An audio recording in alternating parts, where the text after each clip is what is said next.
Again, there was a question by Lee again, and I think he'll cover it once you talk about the different bee plants. But he said, how can you create a pollinator garden that provides a food source as long as possible during the season? You choose your plants wisely and make sure that you have them blooming spring through fall. So this is where you don't want that monoculture because that monoculture is going to bloom for a certain period and then be done. But if you have clumps of multiple types of plants, then you can plan them so you're actually getting spring, summer, fall blooming periods. And we're going to give options for that. And I did look up the bee vision thing, and from what I found, it says that bees can't actually see any detail on a plant until they're about 10 inches away. 10 inches. Wow. Yeah, which is crazy. Yeah, it makes you wonder how they even find the flowers in the first Yeah, place. it's got to be a lot of smell. Yeah, for sure. Goodness. Yeah, and as for the pollinator garden, there's also a lot of really great resources. A&M, we're hoping to develop our own resources eventually, but the Pollinator Partnership has really great resources on plants that do really, really well in certain parts of Texas. The Lady Bird Johnson Center has a lot of really great resources, and so if you think about different plants, the type of the blooming periods and whether they provide a good pollen or nectar source to bees, those are two really great resources. And even some counties have their own resources. So I think Travis County has a really great bee plant list. And so you can We also do, contact, yes. you do, yeah. And I've read it. It's a really great resource. So you can almost contact your local county agent and they may have something. The other one that you can look at is the Native Plant Society. If you want to go natives, they have some stuff, and you can go on their website and there's a search thing, and you can do like pollinators, and it will give you information on native plants that are good for pollinators. So that's another option. And there is actually a book. Oh, where did it go? I recently got it. It is written by the horticulturalist at the Lady Bird Johnson Wildflower Center. That's Andrea DeLong Amaya. Some of you probably know her, but she just put out a book recently called The Texas Native Plant Primer. And it's a really great book. It's divided up into kind of how I have this divided up into like trees and shrubs and ground covers and things like that. But it talks about the different plants and what types of areas of Texas it will grow in, and if it's attracted to bees, butterflies, birds, if deer will eat it or not. So it's a really good book. What's it called? I'll post in the chat. It is called The Texas Native Plant Primer, and it's by Andrea DeLong Amaya. Okay, perfect. I got it. Yeah, I meant to order this. It's a really good one. Okay, so I'm going to start off with trees. We're going to go large trees, and then we're going to go, we're kind of working our way down. So large trees into smaller trees, into shrubs, and we're going that way. So our first one, and I guess before I get into the plants, yeah, I don't know what type of area everybody is developing. So obviously, if you are in a neighborhood or something and you're putting in a small pollinator garden or something for bees, you're not going to be able to plant a bunch of large trees.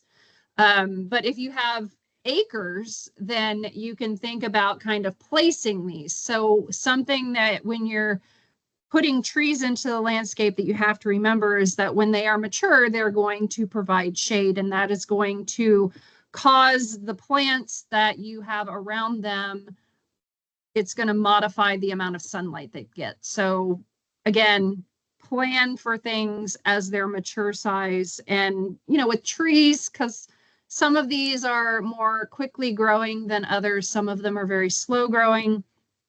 It may be that you can plant stuff in that area, but then as that tree matures, you might need to dig things up and move them to a new location if it's not getting enough sun. Because again, if it's not getting enough sun, it's probably not going to have as many blooms on the plant. All right, that being said, Our first one is going to be one of my favorites, and this is the red bud. This is Circus canadiensis, and these have light pink flowers. Some of them are more into the white range, so anywhere from like this pink color to a pale pink into almost a whitish pink. These are typically going to bloom March and April, and they're going to put these flowers on before the leaves start to emerge out. These are going to be sun, part shade to part sun plants. And you can see in the picture there, the flowers are typically going to be along the stems and branches, and they're going to be in tight clusters. So it's very, very pretty. The foliage of these are going to be a smooth green foliage. It's heart-shaped. Their leaves are heart-shaped. And these are deciduous, so the leaves do fall off in the fall. And we have three varieties. It really depends on where you are in Texas again, so figure out your ecoregion. We have the Eastern Redbud, and that is typically East Texas into Central Texas. This is the largest of the redbud trees. It tends to require the most water, and it has the largest leaves than the other two varieties. The Texas redbud, smaller leaves, they have a slightly wavy edge. And that one goes from Oklahoma south through central Texas and into northeastern Mexico. So if you're in central Texas, you could have either the Texas or eastern redbud, or you can have both if you want. The Mexican redbud, it's the smallest variety of the three. And these ones are going to have smaller leaves. They're glossy. And these tend to be more shrubby than the other two, where they're more tree-like.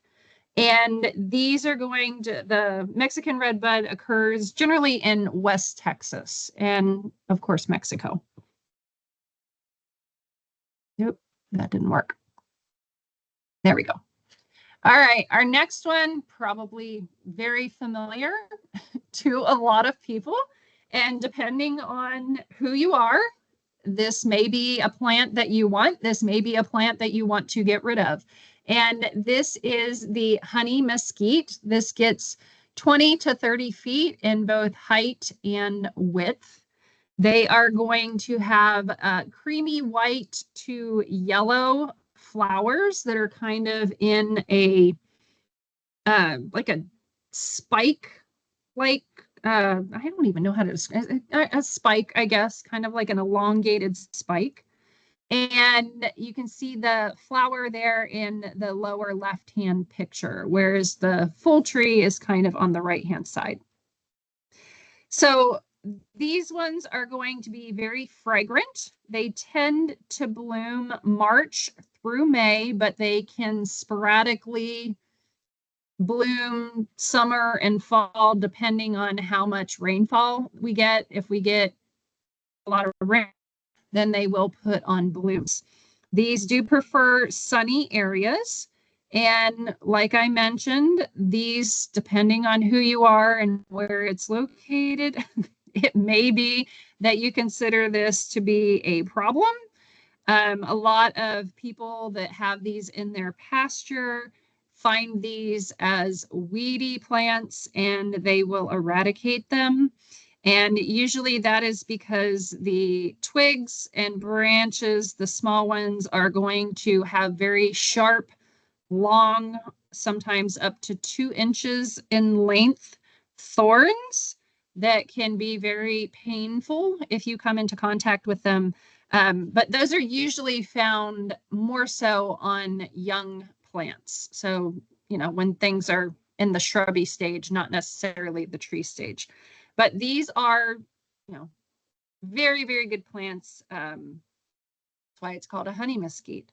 So they can produce a fair amount of nectar for the bees. This is another one, very probably popular and familiar with most people. These are just oaks. oak trees, various sizes depending on which one that you are dealing with. And the flowers on these, this is more not necessarily a nectar source, but these are good pollen sources for the bees. And the flowers on these are those yellowish green catkins. You are probably very familiar with them right now because they are in copious amounts on my live oaks outside of my house.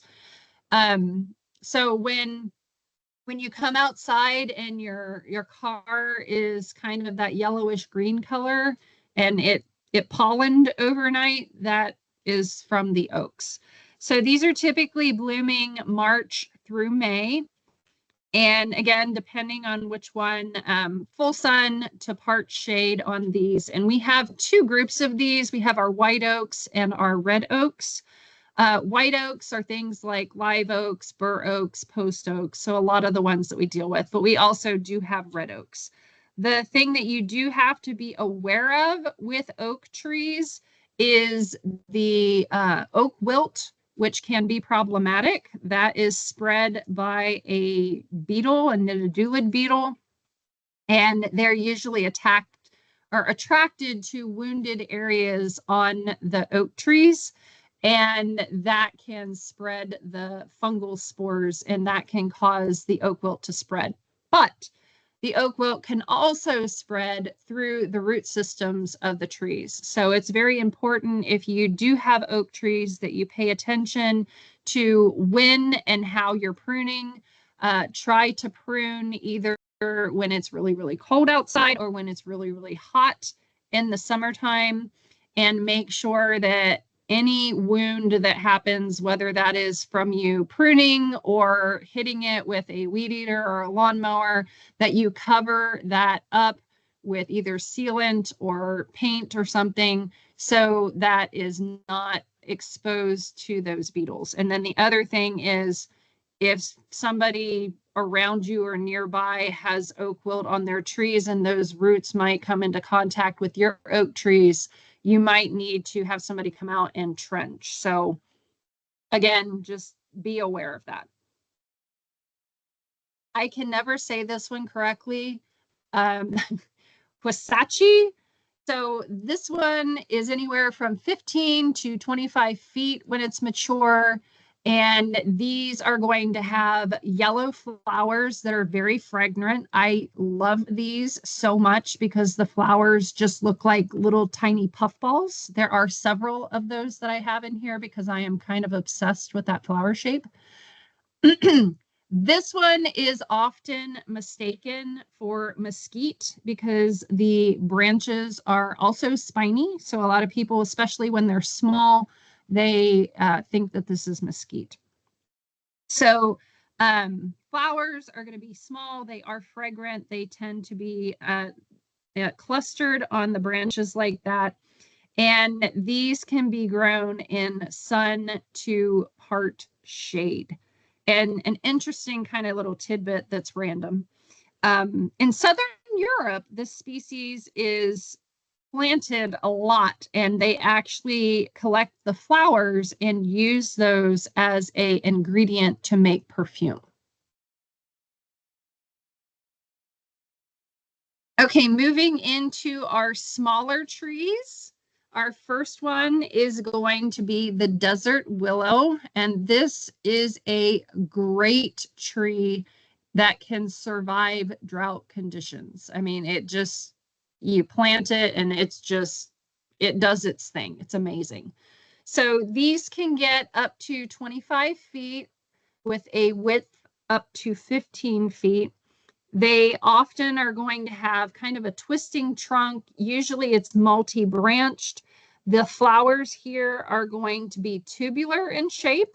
And depending on which one you get, they can be different colors. You see the one here is kind of a really pale pink color, but there are some that are dark pink or purple. A lot of them will have white, yellow, or purple streaks within the throat of the flower. You can see that one right there has purple streaks in it.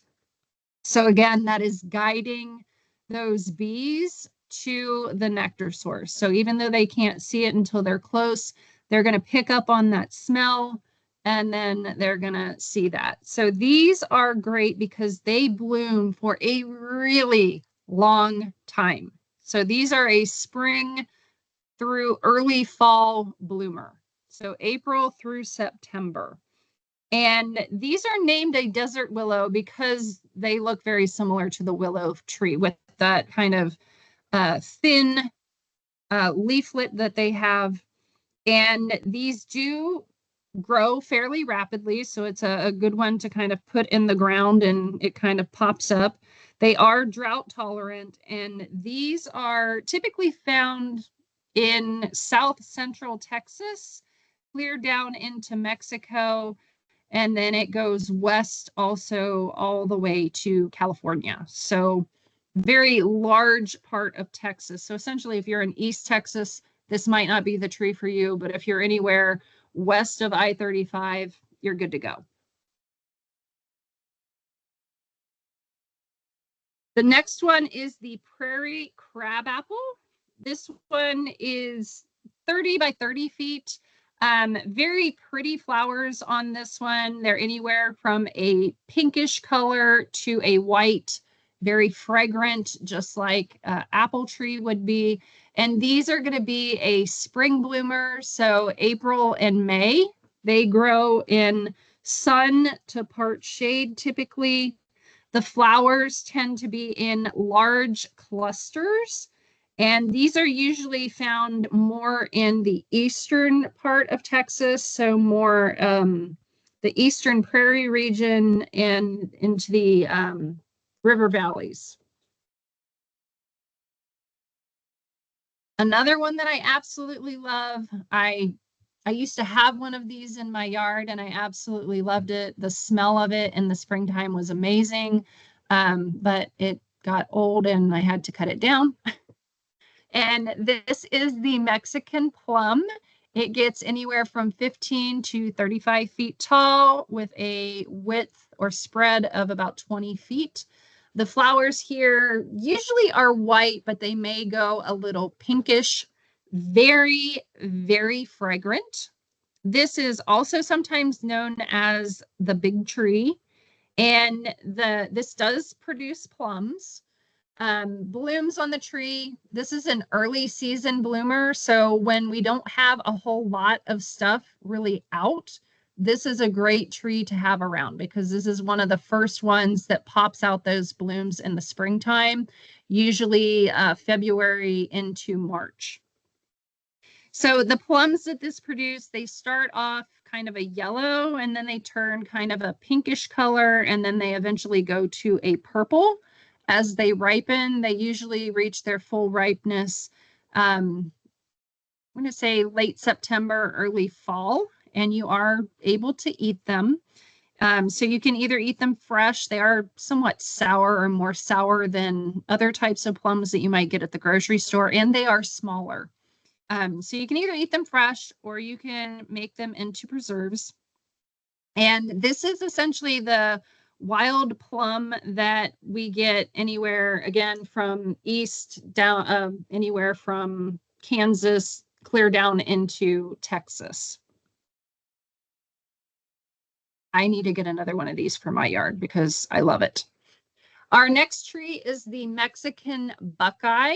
This one is definitely a smaller tree. It maxes out at like 15 feet by 15 feet. Clusters of pink flowers that are very, very fragrant. And these are often multi-trunked. You can see how that has multiple trunks there. And then the bark on these, on the smooth, it's smooth on the younger branches, but then as those trunks age, it starts to become cracked. This does have nice fall color as well. It turns golden yellow in the fall, which makes it really nice. The kind of downfall on this is that the seeds are poisonous, so, or at least to humans, so you don't want to eat them.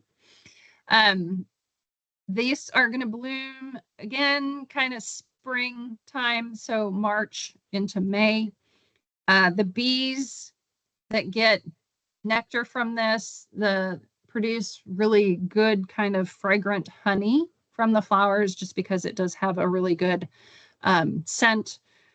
Sun, part shade, or part sun. You see this one here is actually as an understory tree. So you can plant this like underneath an oak, just as long as it gets a little bit of sun. I mean, you don't want it in full shade. And this, even though it's called a Mexican buckeye, it is not a true buckeye tree. It is called a buckeye because it has similar seeds to the buckeyes. Moving into our shrubs, our first one is known as button bush, and this gets anywhere from 6 to 12 feet. Again, this is one of the globular kind of puffball flower plants. And these are going to be multi-stemmed shrubs. They kind of make that kind of globulose shape when they are mature. And the flowers here are that's not like a single flower, that's like many flowers, and they're tiny globular clusters of flowers. And the flowers last for a really long time. They are white, they are very fragrant, and this is more of a summer bloomer. So it's a good one to have to kind of stretch out in that summertime. So June through September. And this does great in sun to part shade. If you are in an area that is under drought conditions, I would probably plant this more so in part shade than full sun. That way it just gets a little bit of break from that really kind of heavy, heavy sun that we get. And this does prefer wet soils. So you might, I would use this more in an irrigated type of situation, not planting it out in a field where you're relying on rainfall. Kind of similar to that is this next one. This is white mist flower, which is also known as shrubby boneset or Havana snake root.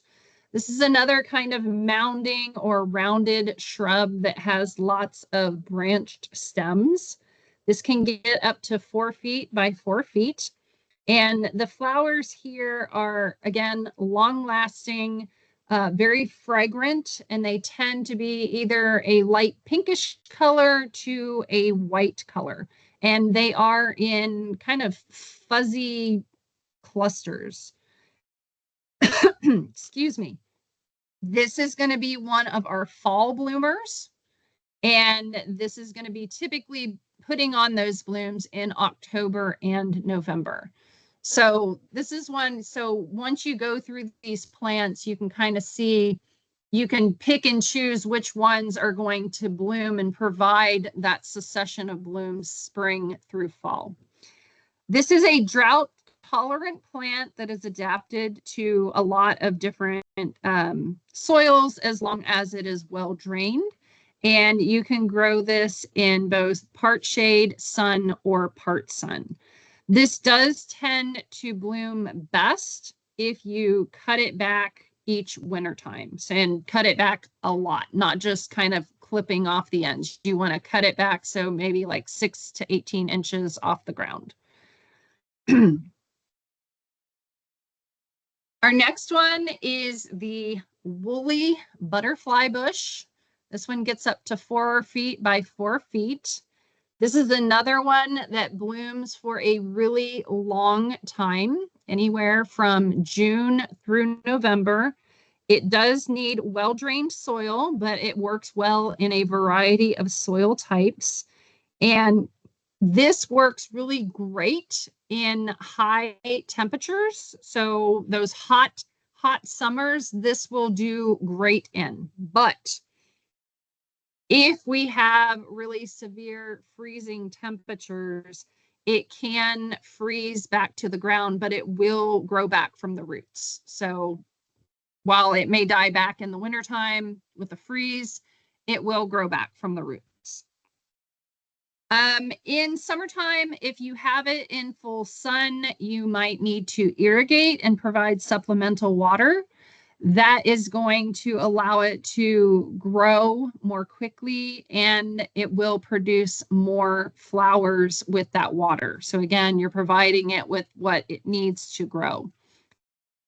And then the blooms on these, they're going to be that orange to reddish orange to almost kind of a yellow color. And those are going to tend to be found on the new growth of the plant. Cenizo, this is also known as the Texas barometer bush. It's probably a very common one for everybody on here. Depending on what variety you have, this goes anywhere from 4 to 8 feet by 4 to 8 feet. Leaves are typically silvery. They're usually covered in kind of dense hairs that cause that kind of silvery coloration. And the flowers are going to be anywhere from, well, it's usually some shade of purple. So it might be a dark violet color. It might be lavender, sometimes more of a pinkish color, and sometimes it's more of a pale pink to a white. These tend to bloom late spring through summertime and usually after rain, which is why it is called the Texas barometer bush. This is one of those, it's like, oh, well, if it's blooming, that means that we're getting rain soon. So these are a very popular ornamental plant, but they are drought tolerant. So they are great to have, and they are going to do best in sun. Agarita, this is a great native. I love this one. But you do have to have some space for this one because it has spiky leaves, kind of similar to holly plants. So this isn't something that you want to put where you're going to be walking around close to it because you will be scratched and it will not be pleasant. So this goes up to about 6 feet. If you have really favorable conditions, it can get even larger than that, but you again can prune it and kind of keep it to the size that you want for whatever space you're having it in. The flowers are yellow. You can see those on the bottom right-hand picture, and they do have a very strong fragrance. This is a early spring bloomer, so February through April on that one. Anywhere from part shade to full sun to part sun. And this is going to have, like I said, very tough, stiff, pointy foliage that can be unpleasant if you come into contact with it.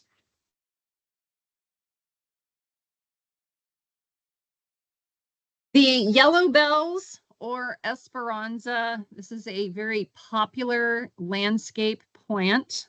This is grown typically in sun to part shade.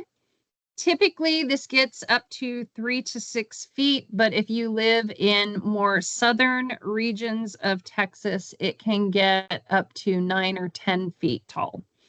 The flowers here are going to be clustered and they are trumpet shaped, bright yellow. There are other cultivars that have different coloration of flowers than the yellow. So just keep that in mind, but I would recommend that you go with the native version. The plants that are native are the Tacoma Stans variety Augustata. So that is the particular variety, and Gustata is the one that is native. So that one is a variety that tends to be shorter than the others. So it's going to be a smaller, kind of shrubbier Esperanza than the more kind of elongated. It is more drought tolerant and it is also more cold tolerant than the kind of hybrid varieties that you can find in nurseries. So a lot of times the different colored ones may be a more tropical variety. So pay attention to which ones you're purchasing. If you want the native, that is the variety Angustata. So the natural range of this plant goes from South Texas west to Arizona and then south through Mexico, Central America, South America, clear down to Argentina. It also goes over to southern Florida as well. So this is a great one to have, gives a great color in the landscape and provides lots of flower blooms for a long period of time.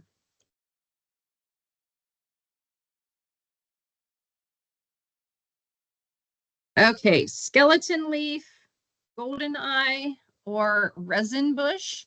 This one is a smaller plant, 2 to 4 feet with 3 to 5 feet wide. The flowers here are going to be in a ray shape.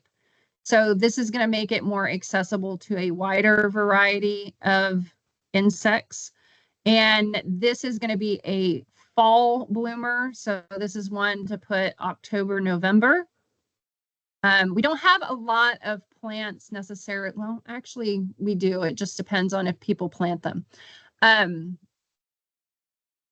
They're going to be, like I said, there's going to be certain plants that you really need to kind of target to make sure that you have those spring, summer, and fall plants. So again, planting successfully.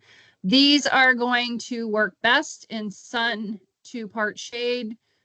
Typically, sun works really well, but these are a great kind of drought tolerant plant that you can plant, and it doesn't get real tall. So this can be one of those kind of more low growing plants. The coral honeysuckle, this is a vining plant.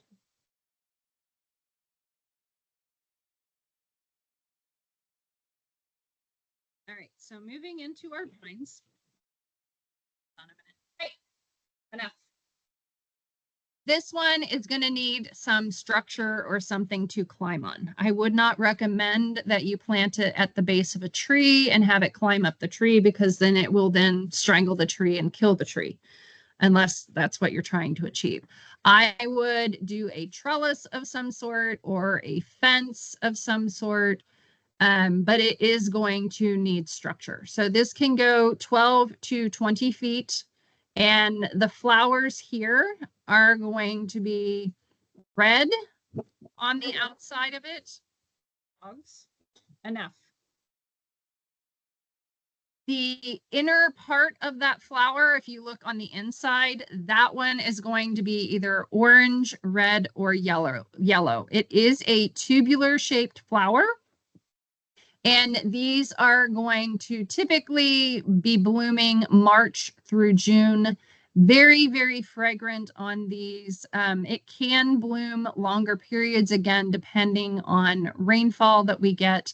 And these are going to work well, either part shade, part sun, or sun. Again, if we're talking about sun in Texas, you might want to do some supplemental irrigation to have more blooms throughout the hotter times of the year. Our next vine is yellow passion flower. Hey, Wizzy, Again, yes. can you hear me? Yes. Yeah, there's some people in chat that can't hear. Can you guys hear now? So I'll make sure. Can they hear me? Yes. Maybe. Nope. Okay. Yes. We should be now. My internet just went out, so I had to cut out. And so I missed Okay. probably the past 10 minutes. And so maybe that was the issue with everybody else. But everybody should be good now. So let's just Okay. move Do I forward. need to go back?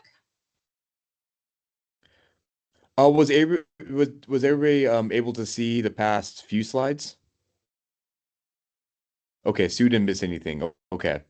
So I maybe the recording's off maybe for 5 minutes, but I'll just move forward on this. So Okay. everybody else didn't miss anything, just me. Okay, excellent. All right, so our next vine is going to be yellow passion flower. I love passion flower so much. I have multiple varieties.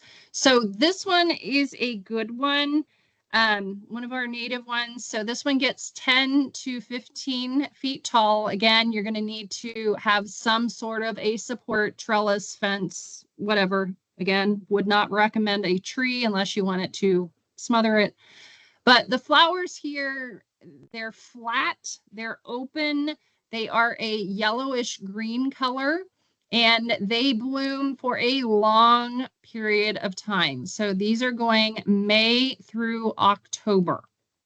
This is going to grow well in part sun, part shade, shade, sun.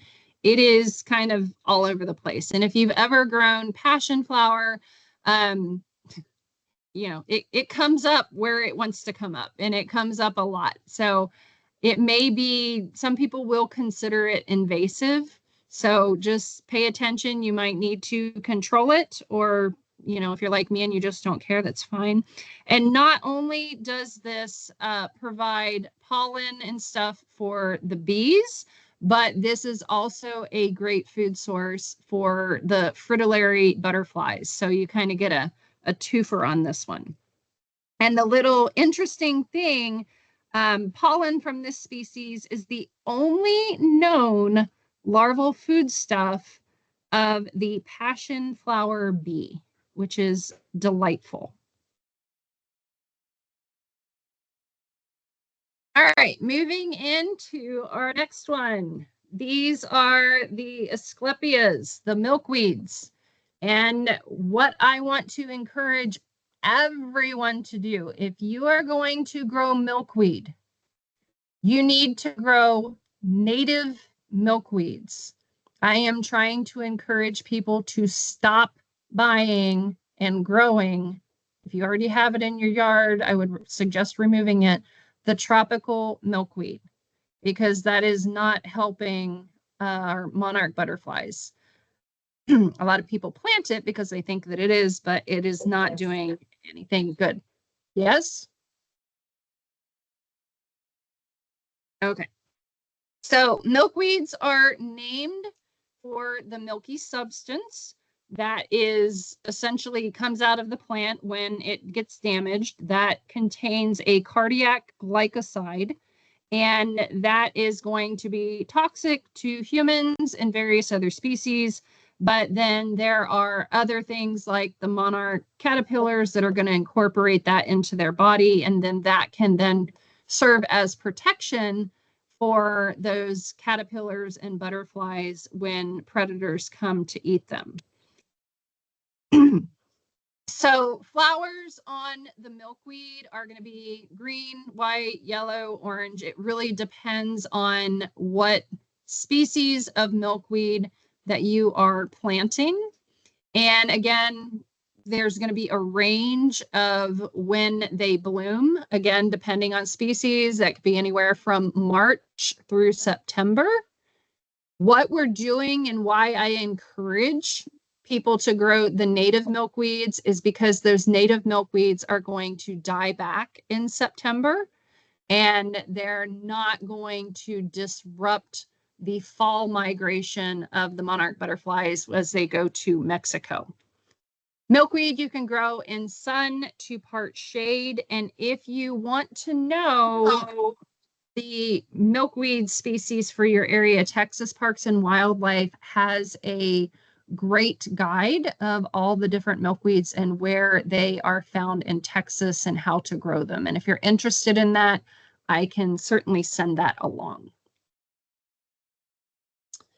Our next one is Greg's Mist Flower. This is probably my favorite fall bloomer. This one is kind of a shrubbier kind of plant. It's also known as palm-leafed mist flower. It is a perennial, and it gets, I'm going to say, about 1.5 to 2 feet tall. The flowers are going to be a bluish, purplish cluster. Again, they kind of look fuzzy because of those little hair-like things that they have. And these bloom April through November. They grow in sun to part shade. And these are great, great nectar plants for those times of year when there might not be necessarily nectar available. And if you put this plant in your landscape, when we start hitting August and there isn't a lot of stuff available, you will have bees all over this. It is crazy the amount of stuff that you get on it. Purple coneflower. I think everybody knows what these look like. So these, again, depending on variety, 1 to 3 feet tall. They can get out to clumpiness of about 2 feet. And the flowers here are going to have that kind of brownish, yellowish, orangish dome on it. And then the petals on these are going to be a pinkish purple color. It does have that ray-shaped flower. And these are a very easy to grow garden plant, very pretty to have in there. Sun to part shade on these, and they can bloom April through September. But these are going to provide good landing platforms for your bees. Prairie fleabane. This one is a low growing plant. It only gets about a foot tall.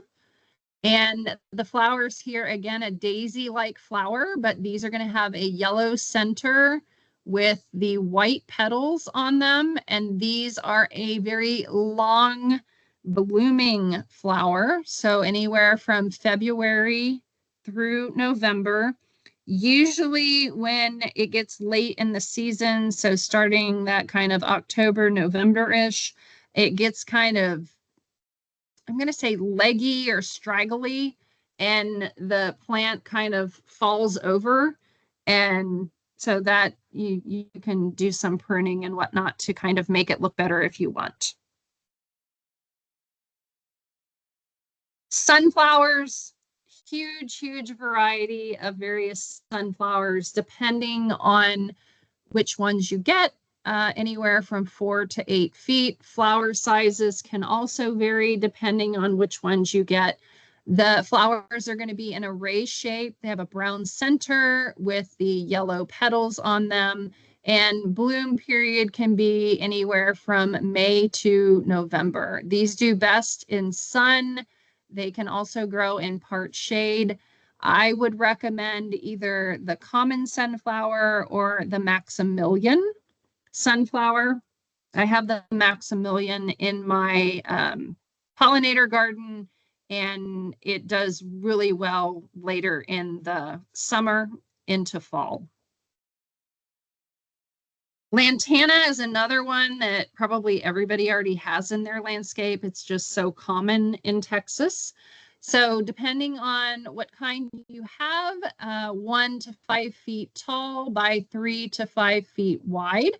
Flowers can vary in color, again, depending on which one you have, anywhere from yellow to orange to lavender to pink to white. Sometimes multiple colors of those. And this is one that flowers can change color as they mature. So it might be that they start off a lighter color, and then as they mature, they become a darker color. And these do tend to bloom starting in March and go through until we get that first freeze or frost on the plants, where that will then kind of kill them or knock them back. They do grow best in sun to part sun. And these are going to have an umbel-shaped flower. So it's those small clusters of tubular flowers that are available. And for these ones, I would recommend, again, depending on where you are, either desert lantana or Texas lantana. Wildflowers, there's a ton of them. And I think everybody knows and has their preferences for different types of wildflowers. So I put a selection on here. We have things like bluebonnets, we have flatwheels or blanket flower, we have golden wave or plain coreopsis, pink evening primrose, wine cups, prairie coneflowers or Mexican hats, wild petunias. As far as the pictures here, the left is a bluebonnet, the top right is going to be the blanket flower, and then the bottom is the pink evening primrose. But these are things that they may already be in your area somewhere because there's a ton of wildflowers. But this is definitely one to encourage because they can serve as filler sometimes.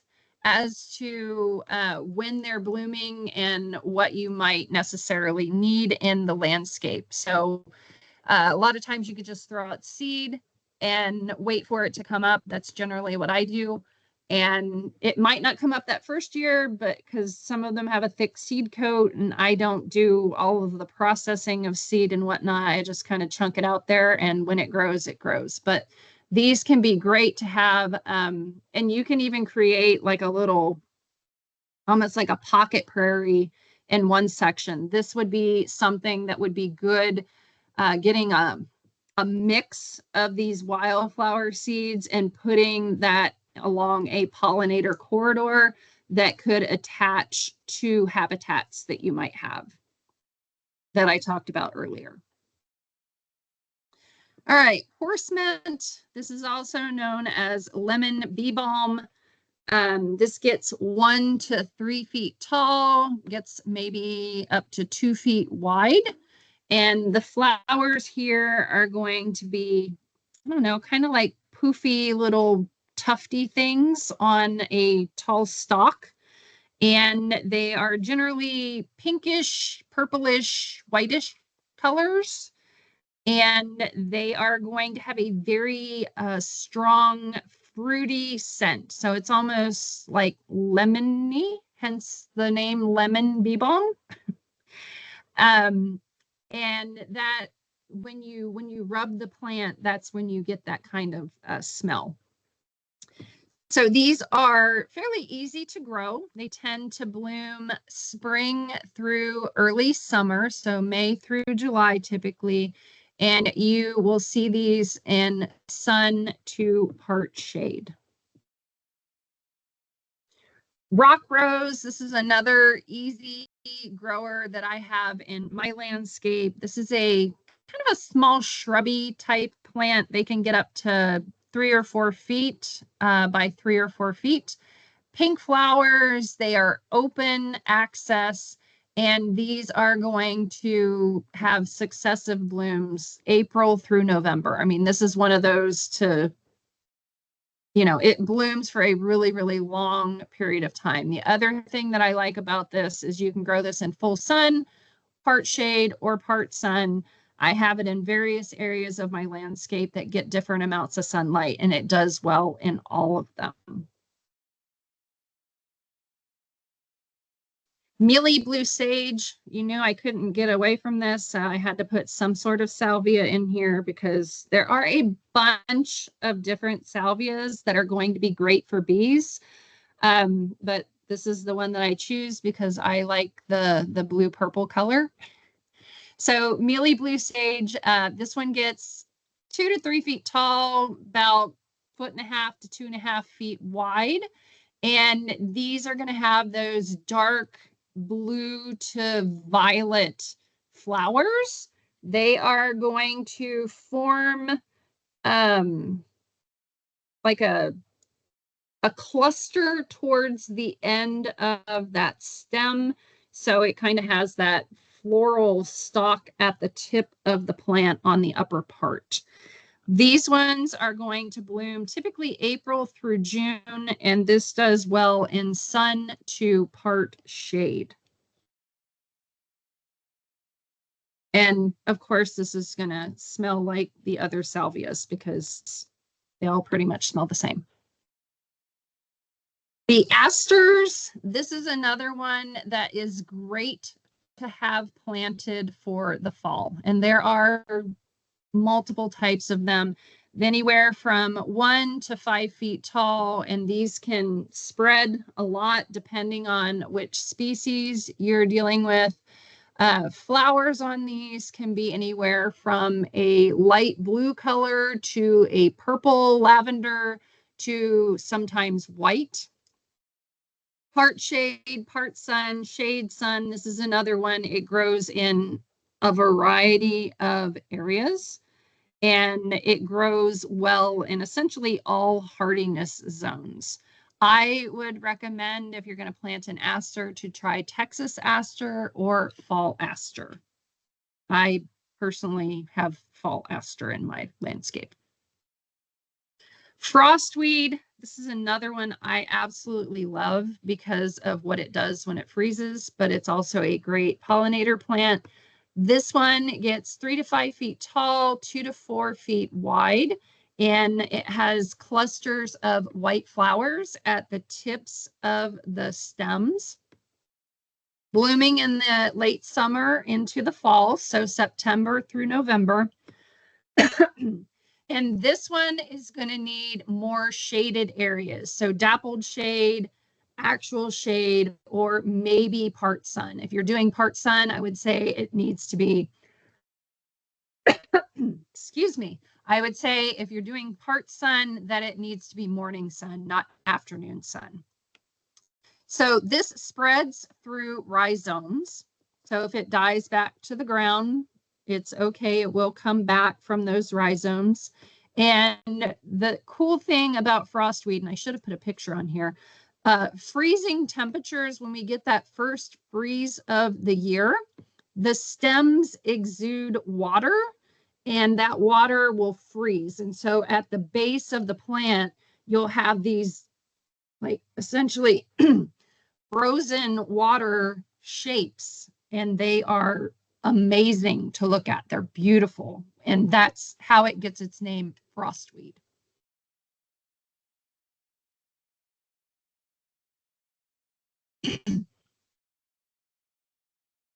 Zexmenia, this is one I felt the need to include, but I do not like this plant because I don't like the smell of it. So it is fragrant. It gets 1 to 2 feet tall. It gets about 3 feet wide, and it's kind of clumpy. But the flowers here are yellow, yellow head, yellow petals in that ray shape. It is a woody stemmed plant, which you can kind of see that in the background there where it has those woody stems. And if you are in a warmer area of Texas, this can be evergreen, but in areas like further north, so Dallas, Lubbock, and that sort of thing, this will die to the ground, but it will come back. So it is long blooming, blooms spring through fall, and you can grow this in sun, part shade, or part sun. Okay, moving on to our ground covers. So we're on our lowest part. The first one is probably something that you have in your yard already, and that is horseherb.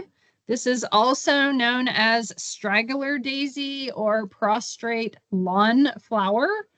This gets 3 to 8 inches tall. It gets to 18 inches, but you usually have multiple kind of clumps of it, and so it kind of can be used as a ground cover. This is a shade tolerant ground cover. It does work in sun, part sun, and shade. It will tolerate moderate foot traffic. So if you want to get rid of a lawn, this is an option. You can occasionally find this for sale at native plant nurseries, but it's also easy to propagate. So you can dig some up and put it in another part of your yard and it can grow there. And it will go dormant in cold winters. So if you're using this for a ground cover, you might need to plant something along with it that will then fill in when this is dormant. But it does have those tiny little yellow flowers that bees can visit throughout the season. Another one of my favorite plants, this is sensitive briar. This is also known as Romer's mimosa. This gets up to 10 inches high, but it can expand out to 6 feet. It can get very long and trailing. The flowers here are just like pink globular puffballs, and you can see the pollen on some of those and not so much on others. These are very fragrant. And these tend to bloom spring into summer, so April into July. Grows best in sun to part shade. And the big thing here that I love about this plant, other than the puffballs, it's just that the puffballs remind me of the Lorax. So that's what's in my brain. But I'm sure everyone has touched the leaves of this plant. When you rub your finger along those leaves, they quickly fold back and it looks like the leaves are closing up. So that's how they get the name sensitive briar. Then my last plant that I have as a ground cover is the southern dewberry. This one you need to be aware of where you're planting it because it can form very dense thickets, but it does grow in a wide variety of habitats, anything from woodland areas to wetlands to roadsides to pastures to swamps. It's kind of all over the place. It has those white open shaped flowers that bloom in March and April. It does require well drained soils, and why you want to be aware of planting this is because the stems do have prickles or small thorns on them, so it can snag if you're walking through it. So some resources, we have the Wildflower Center, we have pollinator.org, we have the Native Plant Society, and then I put the Travis County website on here as well that has those bee sources on here. So that is essentially all I have. Perfect. Thank you. Yeah, so one person, Lee, had a question about how do we know what is the difference in between milkweed tropical versus the native one? And I think you touched on it a little bit, but I can always attach the resource in the chat. Yeah. So the do you have that? Did you find the Texas Parks and Wildlife guide? Let me get it quick.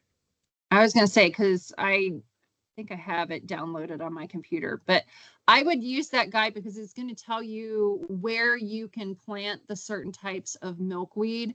But tropical milkweed is the one that, well, if you're in a nursery, especially a big box store, you're going to probably see it because that's the one that is like orange and yellow that a lot of the nurseries will sell. And that one doesn't die back in the fall.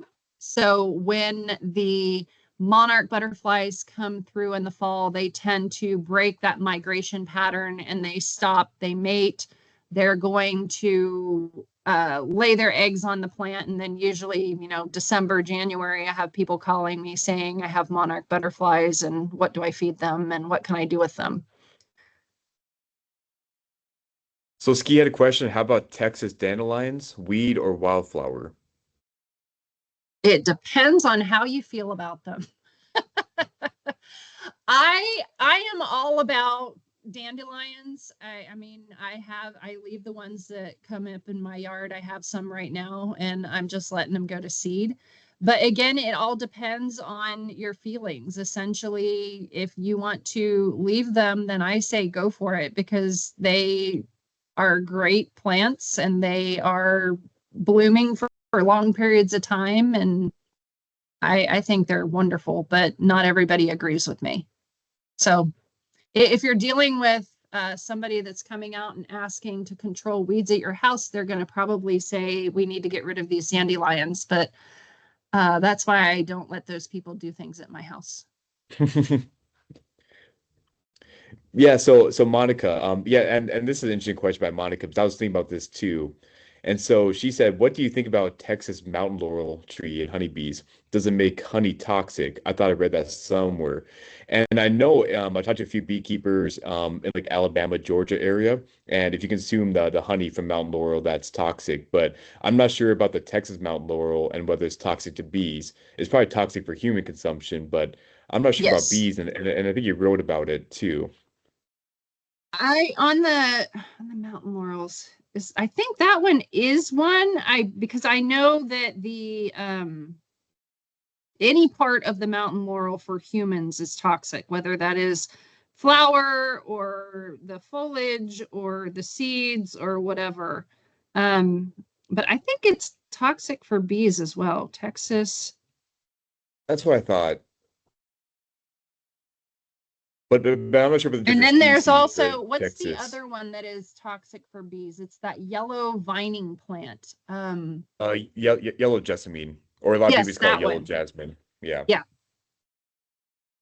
So do not plant that, even though it's native. It's really toxic to bees. I went through Yeah. East Texas and saw a lot of dead bees, a lot of issues.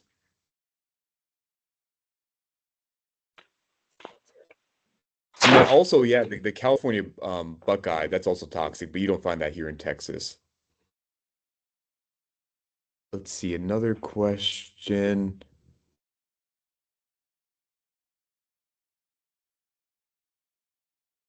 Okay, I think that's all the questions, and I'll include Wizzy's email once I send out all the information and the recordings. And so, if you have any other questions, you can sure shoot her an email and ask her any other questions. But happy to help.